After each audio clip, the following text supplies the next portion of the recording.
Hello awesome people, I'm Nimma Santosh Gowda. Welcome back to the channel and welcome back to the next episode of Kashmir ride series ಅಲ್ಲ, ಇದು Kashmir trip series. So ಇವತ್ತು ಒಂದು 3ನೇ ದಿನ. ನಾವು ಶ್ರೀನಗರಲ್ಲಿ ಇದ್ವಿ. ನೆನ್ನೆ ಹೇಳ್ದಂಗೆ ನೆನ್ನೆ ಹೋಟೆಲಿಗೆ ಬಂದಿದ್ದೆ. ಸೊ ಇದೇ ನಮ್ಮ ಹೋಟ್ಲು. ಸ್ವಲ್ಪ ಈಗ ಅಸ್ತವ್ಯಸ್ತವಾಗಿದೆ. ಇನ್ನೇನು ಹೊರಟಿದ್ದೀವಿ. ಆ್ಯಕ್ಚುಲಿ ಇದರಲ್ಲಿ ನಾವು 2 ಡೇಸ್ ಇರ್ತಾಯಿದ್ದೀವಿ. ಗುಲ್ಮರ್ಗಲ್ಲಿ ಉಳ್ಕೊಳಕ್ಕೆ ಹೋಗಲಿಲ್ಲ. ಸೊ ಇವತ್ತು ಇಲ್ಲಿಂದ ಸೋನ್ಮರ್ಗ್ ಹೋಗ್ತಾ ಇದ್ದೀವಿ. ಸೋನ್ಮರ್ಗ್ ಹೋಗಿ ಅಲ್ಲೆಲ್ಲ ಟೈಮ್ ಸ್ಪೆಂಡ್ ಮಾಡಿ ಅಲ್ಲಿ ನೋಡಿಕೊಂಡು ವಾಪಸ್ ಇದೇ ಹೋಟ್ಲಿಗೆ ಬರ್ತೀವಿ. ಸೊ ನೆನ್ನೆ ಎಲ್ಲ ಗುಲ್ಮರ್ಗ್ ಗಂಡೋಲ ರೈಡ್ ನೋಡಿದ್ರಿ. ಸೊ ಇವತ್ತು ಸೋನ್ಮಾರ್ಗ್ ಹೋಗಿ ಸೋನ್ಮಾರ್ಗಲ್ಲಿ 1-2 ಆ್ಯಕ್ಟಿವಿಟೀಸ್ ಮಾಡ್ತೀವಿ ಅಷ್ಟೇ. ಆ್ಯಂಡ್ ಸುತ್ತಮುತ್ತ ನೋಡೋಣ ಏನೇನು ಮಾಡ್ಬೋದು ಅಂತ. ಇದು ಇವತ್ತಿನ ಅಪ್ಡೇಟ್. ನೆನ್ನೆದು ಹೇಗಿತ್ತು ರೈಡು? ಸಕ್ಕತ್ತಾಗಿತ್ತು. ಫಸ್ಟ್ ಸ್ನೋ ಅಲ್ಲಿ ಆಡಿದ್ದು. ಆ್ಯಂಡ್ ಆ ಗಂಡೋಲ ರೈಡಲ್ಲಿ ನನಗೆ ಭಯ ಆಗ್ತಿತ್ತು ಆ್ಯಕ್ಚುಲಿ. ಬಟ್ ಚೆನ್ನಾಗಿತ್ತು. ಆ ವ್ಯೂಸ್ ಮೇಲಿಂದ ಇದು ಎಲ್ಲ ಚೆನ್ನಾಗಿತ್ತು. ಸೊ ನೋಡೋಣ ಇವತ್ತು ಯಾವ ಥರ ಇರುತ್ತೆ ನಮ್ಮ ಟ್ರಿಪ್ ಅಂತ. ಇಲ್ಲೆಲ್ಲ ನೋಡ್ಬೋದು ನೀವು. ನೆನ್ನೆ ತೋರಿಸ್ದಂಗೆ ಹೀಟಿಂಗ್ದೆಲ್ಲ ಇರುತ್ತೆ. ಇದೆಲ್ಲ ಹೀಟ್ ಇರುತ್ತೆ. ರೂಮಲ್ಲೇನೋ ಚೆನ್ನಾಗಿದೆ. ಬಟ್ ಹೊರಗೆ ಹೋದರೆ 0 -ಡಿಗ್ರಿ ಎಲ್ಲ ಇದೆ. ಸೊ ಮಲ್ಟಿಪಲ್ ಲೇಯರ್ಸ್ ಎಲ್ಲ ಹಾಕ್ಕೊಂಡಿದ್ದೀವಿ. ಓಕೆ, ಇದು ಇವತ್ತಿನ ಅಪ್ಡೇಟ್. ಈಗ ಹೋಗಿ ಬ್ರೇಕ್ಫಾಸ್ಟ್ ಮಾಡಿಕೊಂಡು ಇಲ್ಲಿಂದ ಹೊರಡೋಣ. ಫುಡ್ಡು ಏನೇನಿತ್ತು, ಹೇಗಿದೆ? ಈಗ ನೀವೇನು ನೋಡ್ತಾ ಇದ್ದೀರಾ, ಇದು one of the oldest Jama Masjid ಅಂತೆ. ಸಖತ್ತಿದೆ in Srinagar. One of the 600 years old. ಇಲ್ಲೆಲ್ಲ ಯೂಶ್ವಲಾಗಿ ಡೇ ಸ್ಟಾರ್ಟ್ ಆಗೋದೆ ಒಂದು 10-11 ಗಂಟೆಗೆ ಆ ರೇಂಜಲ್ಲಂತೆ. ಯಾಕಂದರೆ ಜನ ಬೆಳಗ್ಗೆ ಅಷ್ಟು ಕೋಲ್ಡಲ್ಲಿ ಬರೋಕ್ಕೆ ಹೋಗಲ್ಲ. ಸೊ ನೈಟ್ ಸ್ವಲ್ಪ ಎಕ್ಸ್ಟೆಂಡ್ ಮಾಡ್ತಾರೆ. ನೈಟೂ ಅಷ್ಟೇ. ನೈಟ್ ಅಂದರೆ ಅವರು ದಿನಚರಿ ಎಕ್ಸ್ಟೆಂಡ್ ಆಗೋದು. ಬಟ್ ಅಂಗಡಿಗಳು 7 ಗಂಟೆಗೆ ಕ್ಲೋಸ್. ಇದೆಲ್ಲ ಎಷ್ಟು ಚೆನ್ನಾಗಿದೆ ಮಸೀದು. ಇಲ್ಲಿಂದ ಸೋನ್ಮಾರ್ಗ್ ಬಂದು 80 ಕಿಲೋಮೀಟರ್ಸ್ ಇದೆಯಂತೆ. 2-2.5 ಅವರ್ಸಲ್ಲಿ ವಿತೌಟ್ ಟ್ರಾಫಿಕ್ ಇದ್ದಿದ್ರೆ ಆರಾಮಾಗಿ ಹೋಗ್ಬೋದು ಅಂತ ಇದ್ದಾರೆ. ಸೊ ನೋಡೋಣ. ನಾವು ಲದಾಖ್ ರೈಡ್ ಬರ್ಬೇಕಾದ್ರೆ ಇದೇ ರೂಟ್ ಬಂದಿದ್ವಿ. ಸೊ ಈಗ ಅದೇ ರೂಟ್ ಹೋಗ್ತೀವಿ. ಚೆನ್ನಾಗಿರುತ್ತೆ. ನೆನ್ನೆ ಎಲ್ಲ ನೀವು ನೋಡಿದ್ದು ಒಂಥರ ಟ್ರೀಸ್ ಅಕ್ಕಪಕ್ಕ ಪ್ಲಸ್ ಮನೆಗಳಿರ್ತಿದ್ವು, ಊರು ಸಿಗ್ತಾಯಿತ್ತು. ಬಟ್ ಈಗ ಸೋನ್ಮಾರ್ಗ್ ಹೋಗೋ ರೂಟ್ ಏನಂದರೆ ಮೌಂಟೇನ್ಸ್ ಕಾಣುತ್ತೆ. ನೆನ್ನೆ ಕಂಪೇರ್ ಮಾಡಿದ್ರೆ ಈಗ ಮೋಸ್ಟ್ ಆಫ್ ದ ಸ್ನೋ ಆಗಲೇ ಮೆಲ್ಟ್ ಆಗಿದೆ. ನೆನ್ನೆ ಸ್ವಲ್ಪ ಸನ್ನೆ ಇದ್ದಿದ್ದರಿಂದ ಎಲ್ಲ ಸ್ವಲ್ಪ ಮೆಲ್ಟ್ ಆಗಿದೆ. ರೋಡ್ ಪಕ್ಕ ನೋಡ್ಬೋದು ನೀವು. ಅಷ್ಟೊಂದೇನಿಲ್ಲ. ಈಗ ನೆನ್ನೆ ಎಲ್ಲ ವೈಟ್ ಥರ ಇತ್ತು ಜಾಸ್ತಿ. ಇಲ್ಲೆಲ್ಲ ನೋಡಿ ಬೆಟ್ಟ ಇದೆ, ಬಟ್ ಫಾಗ್ ಇರೋದ್ರಿಂದ ಕಾಣ್ತಾ ಇಲ್ಲ ಅಷ್ಟೇ.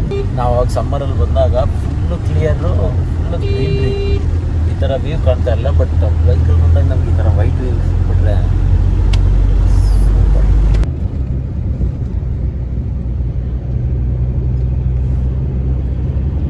ಸೋನ್ಮಾರ್ಗ್ ಒಂದು 30 ಕಿಲೋಮೀಟ್ರ್ ಇದೆ. ಈಗ ಮೇಲ್ಮೇಲೆ ಹತ್ಕೊಂಡು ಹೋಗ್ತಾ ಇದ್ದೀವಿ ಡ್ರೈವು. ನೀವು ನೋಡ್ಬೋದು ಇಲ್ಲೆಲ್ಲ ಫುಲ್ ರೋಡ್ ಸೈಡ್ ಆ ಕಡೆ ಈ ಕಡೆ ಫುಲ್ ಸ್ನೋ ಆಗಿದೆ. ಎಲ್ಲ ಕ್ಲಿಯರ್ ಮಾಡಿದ್ದಾರೆ ಆ ಕಡೆ ಈ ಕಡೆ. ಇನ್ನು ಮೇಲೆ ಹೋಗ್ತಾ ನಮಗೆ ಜಾಸ್ತಿ ಸ್ನೋ ಕಾಣಿಸುತ್ತೆ ಅನಿಸುತ್ತೆ. ಇಲ್ಲಿಂದ ಸೋನ್ಮಾರ್ಗ್ ಒಂದು 13 ಕಿಲೋಮೀಟರ್ಸ್ ಇದೆ. ಇಲ್ಲಿ ಹೆಂಗೆ ಅಂದರೆ ಪ್ರತಿ ಸ್ಟಾಪಲ್ಲೂ ಅಲ್ಲಿ ನಿಲ್ಲಿಸ್ತಾರೆ. ಅಲ್ಲಿಂದ ಮುಂದಕ್ಕೆ ಬೇರೆ ಗಾಡಿ ಹೈರ್ ಮಾಡ್ಕೊಂಡು ಹೋಗ್ಬೇಕು ನಮಗೆ. ಸೊ ಈಗೇನು ಹೋಗೋಕ್ಕೆ 2,500, ಬರೋಕ್ಕೆ 2,500 ಈ ಗಾಡಿದು. ತಿರ್ಗಿ ಅಲ್ಲಿ ಸ್ನೋ ಬೈಕ್ಸ್ಗೆ ಅಂತ ತೊಗೊಂಡ್ವಿ.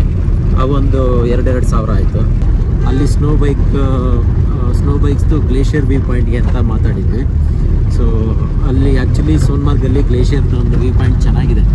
ಅಲ್ಲಿ ಕರ್ಕೊಂಡು ಹೋಗೋಕೆ ಇವರು. ಬಟ್ ಎಲ್ಲರಿಗೂ ಕರ್ಕೊಂಡು ಹೋಗ್ತಾರೆ. ನೋಡೋಣ.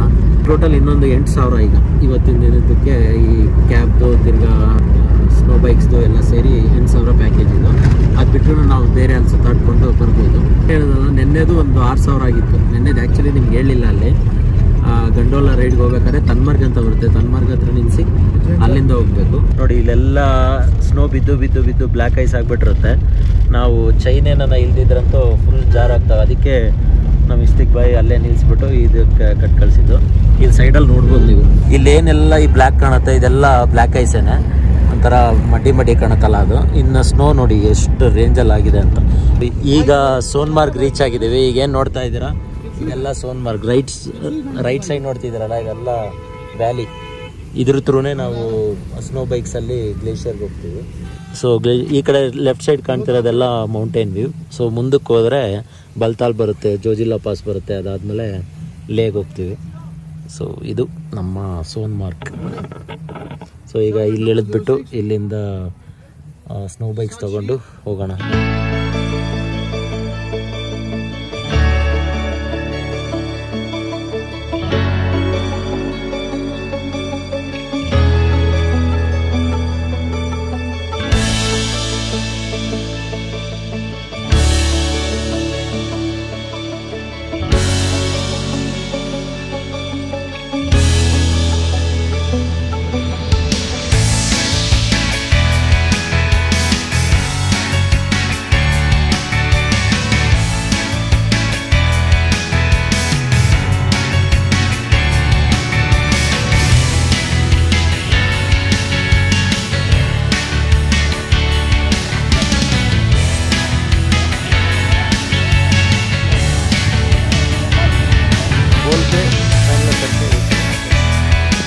ಅಲ್ಲಿ ಕೆಳಗಡೆಯಿಂದ ಮೇಲಕ್ಕೆ ಬಂದ್ವಿ. ನನ್ನ ಮಕ್ಳಿಗೆ ಗ್ಲೇಷಿಯರ್ ಹತ್ರ ಕರ್ಕೊಂಬರ್ತೀವಿ ಅಂದ್ರು, ನೋಡಿದ್ರೆ ಇಲ್ಲಿ ಮಧ್ಯಕ್ಕೆ ಬಿಟ್ರು. ಅಲ್ಲಿಂದ ಬೈಕಲ್ಲಿ ಬಂದು ಇಲ್ಲಿದ್ವಿ. ಇಲ್ಲೆಲ್ಲ ಅದೇನು ಎಳ್ಕೊಂಡು ಹೋಗೋದ್ರಲ್ಲಿ ಕರ್ಕೊಂಡು ಹೋಗ್ತೀನಿ ಅಂತಾರೆ. ತಿರ್ಗಾ ಫೋಟೋ ಶೂಟ್ಸ್ ಎಲ್ಲ ಮಾಡ್ಕೊಡ್ತಾರೆ.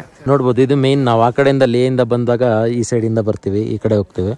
ಬಟ್ ಇದು ಮೇಯ್ನ್ ಸೋನ್ಮಾರ್ಗ್. ಈ ಕಡೆಯಿಂದ ಅವಾಗ ನೋಡಿದಾಗ ಇದೇ ಆ್ಯಕ್ಚುಲಿ ಗ್ಲೇಷಿಯರ್ ಅಂತಾರೆ. ಅವ್ರು ಬಂದ್ಬಿಟ್ಟು ಆ ಕಡೆ ಗ್ಲೇಷಿಯರ್ ಪಾಯಿಂಟ್ ಇದೆ, ಅಲ್ಲಿಗೂ ಕರ್ಕೊಂಡು ಹೋಗ್ತೀವಿ ಅಂತ ಹೇಳಿದ್ದಾರೆ.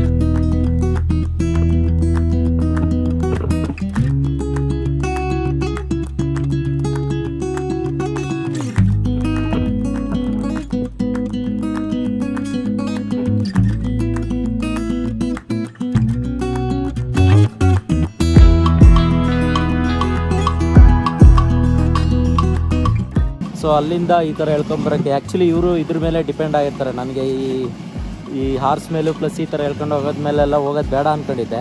ಬಟ್ ಅವ್ರು ಹೇಳೋದು ನಮ್ಮ ಡೈಲಿ ಊಟ ನಡೆಯೋದು ಇದ್ರ ಮೇಲೇ, ಹಿಂಗೆ ಮಾಡಬೇಡ್ರಿ ಸರ್, ಎಷ್ಟೋ ಒಂದು ಹೇಳಿದ್ದು ಕರ್ಕೊಂಬನ್ನಿ ಅಂದರು. ಸೊ ನಾವೊಂದು 800 ಕೊಟ್ಟು 1600 ಎಲ್ಲ ಪಾಯಿಂಟ್ಸ್ ತೋರಿಸ್ಕೊಂಡು ವಾಪಸ್ ಕರ್ಕೊಂಡು ಹೋಗ್ತಾರೆ. ಬಟ್ ನಡ್ಕೊಂಬರ್ಬೋದು, ಸ್ವಲ್ಪ ದೂರ ಇದೆ. ಏನಂದರೆ ಕೆಲವೊಂದು ಕಡೆ ಸ್ಟೀಪ್ ಇರುತ್ತೆ, ಅಲ್ಲಿ ಜಾಗ್ರತೆ ನನಗೆ ಭಯ ಇರುತ್ತೆ ಅಷ್ಟೇ. ಸೊ ಶೈಲು ಮುಂದೆ ಇದ್ದಾಳೆ, ನಾನು ಈ ಕಡೆ ಇದ್ದೀನಿ.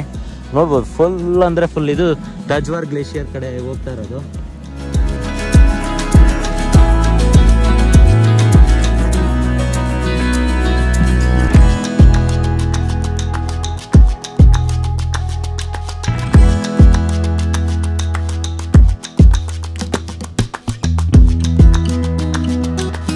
ನೆನ್ನೆ ಕಂಪೇರ್ ಮಾಡಿದ್ರೆ ಇವತ್ತೇನು ಅಷ್ಟು ಚಳಿ ಆಗ್ತಾ ಇಲ್ಲ. ಇವನು ಆ್ಯಕ್ಚುಲಿ ಅಲ್ಲಿ ರೆಂಟಿಗೆ ತೊಗೊಂಡಿದ್ದು ಇದ್ರ ಮೇಲಿರೋ ಕೋಟು ಆ್ಯಂಡ್ ಈ ಬೂಟ್ಸು.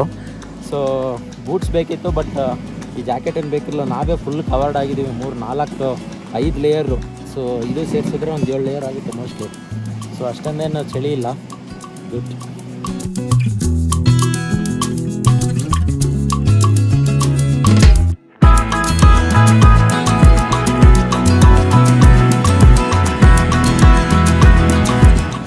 ಇವ್ರಿಗೇನಂದರೆ ಇದ್ರಲ್ಲಿ ಟ್ರ್ಯಾಕ್ಷನ್ ಕಮ್ಮಿ ಇರುತ್ತಲ್ಲ, ಹೇಳ್ಕೊಂಡು ಹೋಗೋದಕ್ಕೂ ಸ್ವಲ್ಪ ಅಪ್ ಬಂದರೆ ಸ್ವಲ್ಪ ಪ್ರಾಬ್ಲಮ್ ಆಗುತ್ತೆ. ಬಿಟ್ಟರೆ ಟ್ರ್ಯಾಕ್ಷನ್ ಇರಲ್ವಲ್ಲ, ಸೊ ಆರಾಮಾಗಿ ಒಂದೇ ಕೈಯಲ್ಲೇ ಹಿಂಗೆ ಇಟ್ಕೊಂಡು ಹೋಗ್ತಾರೆ. ಅವ್ರು ಡೈರೆಕ್ಷನ್ ಮಾಡ್ಕೊಂಡು ಹೋಗ್ಬೇಕಷ್ಟೇ. ಆದರೂ ಮೌಂಟೇನ್ಸ್ ಇವೆಲ್ಲ ಮಾತ್ರ ಬ್ಯೂಟಿಫುಲ್ಲಾಗಿ ಕಾಣ್ತಾ ಇದೆ. ಹಾಂ ಹಾಂ ಹಾಂ ಓಕೆ ಓಕೆ. ಇದು ನೋಡಿ ಬಜರಂಗಿ ಭಾಯ್ಜಾನ್ ಬಾರ್ಡ್ರ್ ಇತ್ತಲ್ಲ. ಓಹೋ ಓಕೆ. ಹಾಂ ಹಾಂ ಓಕೆ. ಇವ್ರನ್ನ ಒಂದು 500 ರೂಪಾಯಿಗೆ ಫೋಟೋಸ್ ಆ್ಯಂಡ್ ವೀಡಿಯೋಸ್ ತಕ್ಕೊಡ್ತೀವಿ ಅಂತ ಬಂದರು. ಸೊ ಇನ್ಯಾಕೆ ಅಂತ ಅವ್ರನ್ನೂ ಹೈರ್ ಮಾಡಿದ್ವಿ. ಸೊ ಈಗ ಅಲ್ಲಿಂದ ಬಂದ್ವಲ್ಲ, ಇಲ್ಲಿಂದ ಬಂದು ಇಲ್ಲಿ ಮೇಲಕ್ಕೆ ಹೋಗಿ ಇಲ್ಲೆಲ್ಲ ಫೋಟೋ ಶೂಟ್ ಮಾಡಿಕೊಡ್ತೀವಿ ಅಂತ ಹೇಳಿದ್ದಾರೆ. So let's go. ಸೈಡಿಂದ ಬಾ, ಸೈಡಿಂದ, ನಿನ್ನ ಲೆಫ್ಟ್ ಸೈಡಿಂದ. ಹಾಂ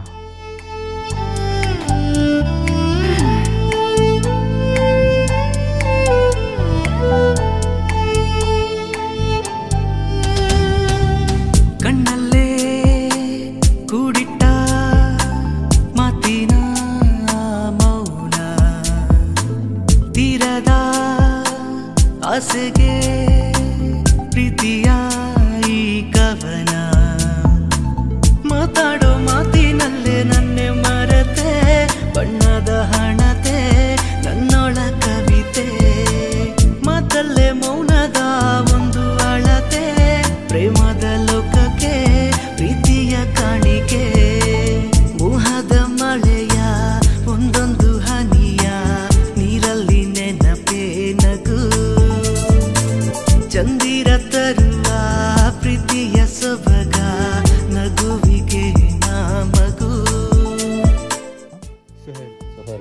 ಸೊ ಈಗೇನು ನೀವು ಶಾರ್ಟ್ಸ್ ನೋಡಿದ್ರಿ ಇವೆಲ್ಲ ಇವ್ರು ತೆಗ್ದಿದ್ದು, ಹೈರ್ ಮಾಡಿದ್ದು. ಸೊ ಚೆನ್ನಾಗೇ ತಕ್ಕೊಟ್ರು. ಅವ್ನು ಫೋಟೋಸು ಅಷ್ಟೇ ಸಖತ್ತಾಗಿ ತಕ್ಕೊಂಡಿದ್ರು. सो थैंक्स सलीम भाई, शॉर्ट्स तो अच्छा है. सो एडिट करने के बाद मैं कैसा करता हूँ करके एक कमेंट करो ವಿಡಿಯೋ ಪೇ. ಹಾಂ ಆ್ಯಂಡ್ ಇವ್ರದ್ದು ತೆಗ್ದಿದ್ರಲ್ಲ ಶಾರ್ಟ್ಸು ಯಾವ ಥರ ತೆಗ್ದಿದ್ರು ಅನ್ನೋದನ್ನು ಕಮೆಂಟ್ ಮಾಡಿ. ಸೊ ಬ್ಯೂಟಿಫುಲ್ ಪ್ಲೇಸ್ ಕರ್ಕೊಂಬಂದು ಒಳ್ಳೊಳ್ಳೆ ಫೋಟೋಸು ಒಳ್ಳೊಳ್ಳೆ ಶಾರ್ಟ್ಸ್ ತೆಗೆದುಕೊಟ್ರು. Thank you for that. ಹೆಂಗೆ ಅನ್ನಿಸ್ತು? Super as usual. ನಾನು ಇವತ್ತು ಸ್ನೋ ಕ್ಲೈಂಬಿಂಗ್ ಮಾಡಿದ್ದೀನಿ. ರಾಕ್ ಕ್ಲೈಂಬಿಂಗ್ ಬದಲು ಸ್ನೋ ಕ್ಲೈಂಬಿಂಗು. ಅಲ್ಲಿಂದ ಮೇಲೆ ಬಂದ್ವಲ್ಲ, ಇದು ನೋಡೋಕೆ ಹಿಂಗೆ ಸಾಫಾಗಿ ಕಾಣುತ್ತೆ, ಬಟ್ ಹೈಟ್ ಇದೆ. ನಾವು ಗೋಪ್ರೂ ಅಲ್ಲೇ ಬಿಟ್ಬಿಟ್ಟಿದ್ದೀವಿ. ಒಳಗಡೆಗೆಲ್ಲ ಸ್ನೋ ಹೋಗಿದೆ. ಸೊ ಇದು ಫುಲ್ಲು ಗ್ಲೇಷಿಯರ್ ಕೌನ್ಸ ಏನ ತಾಜ್ವಾಜ್ ಗ್ಲೇಷಿಯರ್ ಅಂತ ನೀವೇನು ನೋಡ್ತೀರಾ ಇದೆ, ಇದು ಆ್ಯಕ್ಚುಲಿ ಕಮ್ಮಿ ಇದೆ. ನಾವು ಅವಾಗ ಅಲ್ಲಿ ಮೇನ್ ರೋಡಿಂದ ನೋಡಿದಾಗೇ ಇದ್ರ ವಿಸಿಬಿಲಿಟಿ ಅಷ್ಟು ದೊಡ್ಡದಾಗಿ ಕಾಣಿಸ್ತಾ ಇತ್ತು, ಅಷ್ಟು ಮೇಲಕ್ವರೆಗೂ ಆಗುತ್ತೆ. ಇದು ಫುಲ್ಲು ಗ್ಲೇಷಿಯರ್ ತುಂಬಿಬಿಟ್ಟು ಒಂದೊಂದು ಸಾರಿ ಬರೆಟ್ ಸಹ ಆಗುತ್ತೆ. ನೀವು ಅಬ್ಸರ್ವ್ ಮಾಡ್ಬೋದು, ಇದು ಸೌತ್ ಫೇಸಿಂಗ್ ಮೌಂಟೇನ್ಸ್. ಇಲ್ಲಿ ಅಷ್ಟೊಂದು ನಮಗೆ ಗ್ಲೇಷಿಯರ್ಸ್ ಆಗಲಿ ಅಥವಾ ಸ್ನೋಫಾಲ್ ಆಗಲಿ ಅಷ್ಟು ಕಾಣಿಸ್ತಿಲ್ಲ. ಬಟ್ ನಾವು ಉಲ್ಟಾ ಈ ಕಡೆ ನೋಡಿದ್ರೆ ಕಾಣಿಸುತ್ತೆ ಗ್ಲೇಷಿಯರ್ಸ್. ಯಾಕಂದರೆ ಇದು ಸೌತ್ ಫೇಸಿಂಗ್ ಆಗಿರೋದ್ರಿಂದ, ನಮ್ಮದು ಟ್ರಾಪಿಕ್ ಆಫ್ ಕ್ಯಾನ್ಸರಿಂದ ಮೇಲಿರೋದ್ರಿಂದ ಸನ್ ಯಾವಾಗಲೂ ಸೌತ್ ಸೈಡಿಂದನೇ ಬರ್ತಿದೆ. ಸೊ ಆ ಸನ್ನಿಂದ ಅದೆಲ್ಲ ಕರಗಿ ನೀರಾಗಿ ಹೋಗುತ್ತೆ. ಬಟ್ ಈ ಕಡೆ ಸ್ನೋಫಾಲ್ ಸನ್ರೈಸ್ ಬೀಳೋದಿಲ್ಲ, ಹಾಗಾಗಿ ಸ್ನೋ ಹಾಗೆ ಇದೆ ನೋಡಿ. ಇಲ್ಲೆಲ್ಲ ಮೌಂಟೇನ್ಸ್ ಮೇಲೆ ಹಂಗೆ ಇರುತ್ತೆ, ವೈಟ್ ಇರುತ್ತೆ, ಇಲ್ಲೆಲ್ಲ ಗ್ರೀನ್ ಇರುತ್ತೆ. ಇದೆಲ್ಲ ಮುಗೀತು. ಇಲ್ಲಿಂದ ಈಗ ವಾಪಸ್ ರಿಟರ್ನು ಸೇಮ್ ಪ್ಲೇಸ್ಗೆ. ಸೊ ಚಲೋ, ಅಲ್ಲೋದಾಗ ಇನ್ನೂ ಏನನ್ನ ಚೆನ್ನಾಗಿದ್ರೆ ತೋರಿಸ್ತೀವಿ. ಟೈಮು 1 o'clock ಆಗಿದೆ. ಈಗ ಹೋಗ್ಬಿಟ್ಟು ಅಲ್ಲೊಂದು ಸ್ವಲ್ಪ ತಿಂದ್ಕೊಂಡು ಅಲ್ಲಿ ಆಡಾಡ್ಕೊಂಡು ಹೊರಡೋಣ. ಟೈಮ್ ಬಂದು 3:15 ಆಗಿದೆ. ನಾವು ಬಂದಿದ್ವಲ್ಲ ಅದೇ ಕಾರ್ ರೆಡಿ ಇತ್ತು. ಆ್ಯಂಡ್ ಕೆಳಗೆ ಬಂದಮೇಲೆ 1-2 ಮ್ಯಾಗಿ ತಿನ್ಕೊಂಡು ಸ್ವಲ್ಪ ಚಿಪ್ಸ್ ತಿನ್ಕೊಂಡ್ವಿ. ಇಲ್ಲಿ ಹೋಗ್ತಾ ಏನಂದರೆ ಈಗ ಆದಮೇಲೆ ಟೆಂಪ್ರೇಚರ್ ಇನ್ನೂ ಡೌನ್ ಆಗ್ತಾ ಹೋಗುತ್ತೆ. ನಾವು ಬಂದಾಗ ಆರಾಮಾಗಿತ್ತು, ಈಗ ಜನನೂ ಜಾಸ್ತಿ ಆದರೂ ಟೆಂಪ್ರೇಚರು ಜಾಸ್ತಿ ಆಗ್ತಾ ಇದೆ. ಸಾರಿ, ನೆಗೆಟಿವಲ್ಲಿ ಜಾಸ್ತಿ ಆಗ್ತಾ ಇದೆ. ಈಗ ಮೂಗಲ್ಲಿ ನೀರು ಇಳಿಯೋಕ್ಕೆ ಸ್ಟಾರ್ಟ್ ಆಗಿದೆ. ಆಲ್ ಗುಡ್, ಸ್ವಲ್ಪ ಬೇಗ ಹೋಗೋದು ಒಳ್ಳೆಯದೇ. ಸೊ ಈಗ ಅಲ್ಲಿಗೆ ಹೋಗ್ಬಿಟ್ಟು ಮ್ಯಾಕ್ಸಿಮಮ್ 5 ಗಂಟೆ 5:15ಗೆಲ್ಲ 6 ಗಂಟೆ ಅಷ್ಟೊತ್ತಿಗೆ. ಹಾಂ ಸರ್, ಸಹಿತ.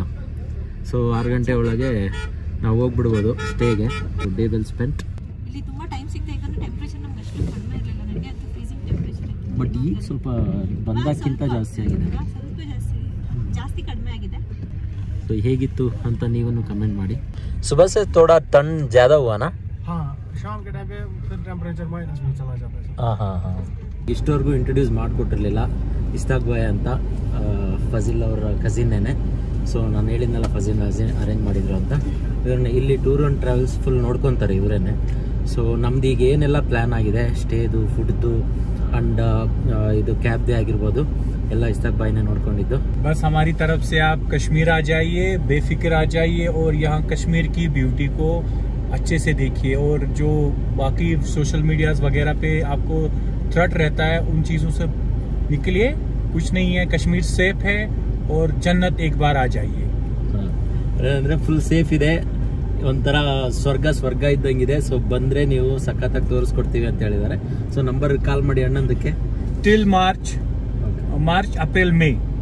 Okay, till time. बर्फ देखना है तो मे बी मार्च में भी मिलेगा बर्फ. ಸೊ ಸ್ನೋ ನೋಡಬೇಕು ಅಂದರೆ ಮಾರ್ಚ್ವರೆಗೂ ಸಿಗುತ್ತೆ. कम मिलेगा, ಅಂದರೆ ಕಮ್ಮಿ ಆಗ್ತಾ ಹೋಗುತ್ತೆ ನಿಮಗೆ. ಬಟ್ ಈಗೆಲ್ಲ ಚೆನ್ನಾಗಿದೆ.